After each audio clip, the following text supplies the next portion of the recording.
길을 걷다가 들리는 강렬한 배기음을 내뿜는 모터사이클을 만드는 회사가 궁금한 적이 있으신가요? 100년 넘게 모터사이클만으로 성공한 할리 데이비슨의 원동력은 무엇이었을까요? 그리고 이러한 명품 모터사이클을 만들고 있는 할리 데이비슨은 돈을 많이 벌고 있을까요? 이번 영상에서 할리 데이비슨에 대한 모든 것을 알아보겠습니다. 본격적으로 시작하기 전에 구독과 좋아요 부탁드립니다.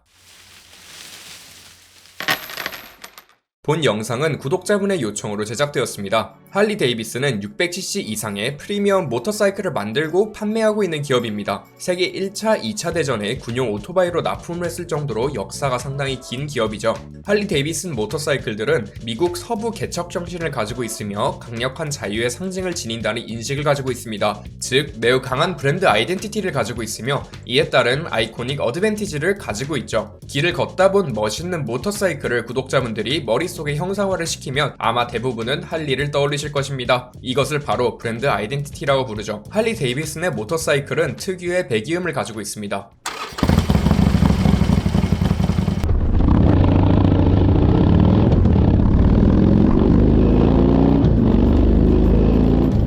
시각적으로 멋있는 모터사이클을 보기 전에 소리로 먼저 대중을 압도해버리죠. 청각적인 부분 말고도 시각적으로 타사의 모터사이클과는 매우 다른 디자인을 고집하고 있습니다. 더불어 할리 데이비슨 라이더들끼리는 길에서 만나면 인사를 하는 등 굉장히 강한 커뮤니티 의식을 가지고 있죠. 이러한 강한 브랜드를 기반으로 라이더들의 재구매율을 극도로 높여 할리 데이비슨은 성장을 해왔습니다. 시장 점유율을 살펴보면 주력으로 삼고 있는 미국 시장의 경우 신규 라이센스 중 50%는 꾸준하게 할리 데이비슨인 만큼 강한 면모로 보입니다. 2019년도에 미국에서 발급된 모터사이클 라이센스가 25만 대인데 이 중 12만 대가 할리 데이비슨이었으니 말이죠. 유럽 시장에서는 점유율이 9에서 10% 정도를 유지 중입니다. 해외 시장에서 할리 데이비슨은 유독 약한 모습을 보이는데 600cc 이상이 넘어가는 모터사이클의 경우 명품 취급을 받아 관세가 매우 높아지게 됩니다. 더불어 최근 EU와 중국이 관세를 더 높여 매출 악화에 영향을 주었죠. 모터사이클의 종류는 크게 5가지로 나뉩니다. 크루저, 투어링, 스탠다드, 스포츠, 듀얼로 나뉘죠. 이 중 할리는 크루저와 투어링 종류를 주력으로 만들고 있으며 미국 시장에서 600cc 이상인 모터사이클들의 70%가 크루저와 투어링이라고 합니다. 할리 데이비슨의 기업 구조는 보잉과 사뭇 비슷합니다. 모터사이클을 만드는 사업과 금융사업을 동시에 하고 있기 때문이죠. 모터사이클을 만드는 주력 사업의 경우 모터사이클, 부품들, 액세서리, 의류 등을 판매하고 있습니다. 금융사업에서는 보험, 할부, 리스 등을 제공하고 있죠. 모터사이클 한 대의 가격이 최소 $10,000, 1,200만 원이 넘어가기 때문에 대부분 금융 서비스를 이용하여 구매를 합니다. 이때 할리 데이비슨의 금융사업을 이용하여 할리 데이비슨은 두 부분에서 수익을 취할 수 있게 되는 것이죠. 할리 데이비슨이 시장에서 저렴하게 자금을 조달받아 구매자들에게 보험 및 리스를 제공하며 부가적인 이자 수익을 취하고 있습니다. 이제 재무 부분 살펴보겠습니다. 매출은 600cc 이상인 오토바이 시장의 침체로 15년째 제자리입니다. 동일한 기간에 인건비 및 비용은 상승했으니 순수이익은 당연히 감소 중이죠. ROE는 높지만 사실 부채가 많기 때문에 높아 보일 뿐 영업마진은 10% 정도로 꾸준한 수익을 내고 있는 정도입니다. 금융사업이 껴있기 때문에 부채 비율이 높은 것은 당연하죠. 코로나19 때문에 현금 및 유동성 부분을 당연히 확인해야 하는데 할리의 컨퍼런스 콜 자료를 보면 12개월을 운영할 수 있는 유동성을 확보했다 합니다. 배당금은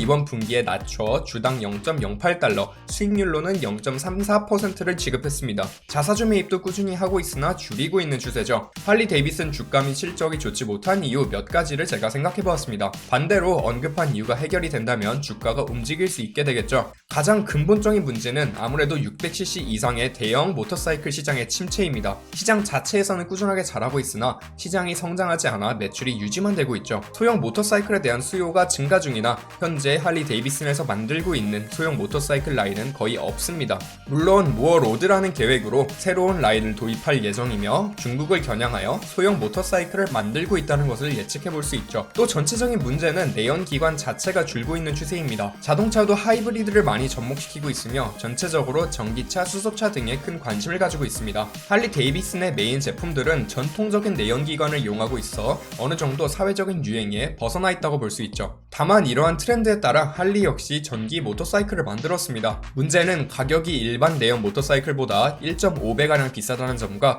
브랜드 장점 중 하나인 배기음이 없습니다. 겁니다. 또 다른 문제는 금융 파트에 있습니다. 과거에 제너럴 일렉트릭이 가졌던 문제 중 하나로 경제 침체 후 상환이 어려워지면 기업이 덩달아 수렁에 빠지게 됩니다. 따라서 주가가 상승하는 데에 하방 압력이 항상 존재하게 되죠. 부가적인 작은 리스크들은 600cc 이상의 오토바이는 수출 시 관세가 많이 붙게 됩니다. 명품과 비슷한 취급을 받아 해외에서 영업이 어려우며 최근 EU와 중국이 관세를 올리며 타격을 받았다고 하죠. 더불어 리콜에 대한 리스크를 항상 가지고 와야 합니다. 2019년도 리콜로 83.4 밀리언 달러, 약 1000억 원 가량의 손실을 봤다고 합니다. 결론적으로 할리 데이비슨이 장기적으로 성공을 하려면 변화가 반드시 필요하며 동시에 브랜드가 가지는 아이덴티티를 버려선 안 됩니다. 너무 급진적인 변화를 보일 경우 기존 할리 데이비슨 라이더들마저 떠나갈 가능성이 높기 때문이죠. 가장 큰 문제는 할리 데이비슨이 추구하는 가치와 현재 유행하는 가치가 완전히 반대된다는 점인데요. 이러한 문제점이 해결이 된다고 어디선가 들린다면 그때 투자를 해도 늦지 않는다고 생각합니다. 가령 현재 2021년도 기점으로 할리 데이비슨은 변화를 보일 것이라고 얘기를 했는데 이후 시장 반응이 어떠한지를 살펴보면 되겠죠. 구독자 여러분들은 할리 데이비슨에 대하여 어떻게 생각하시나요? 구독자 여러분들의 생각과 영상에 대한 질문을 댓글에 남겨주세요. 오늘 전해드린 투자 이야기 재미있고 유익하게 들어보셨나요? 더 많은 투자 이야기들이 준비되어 있으니 구독과 좋아요, 알림 설정까지 부탁드립니다.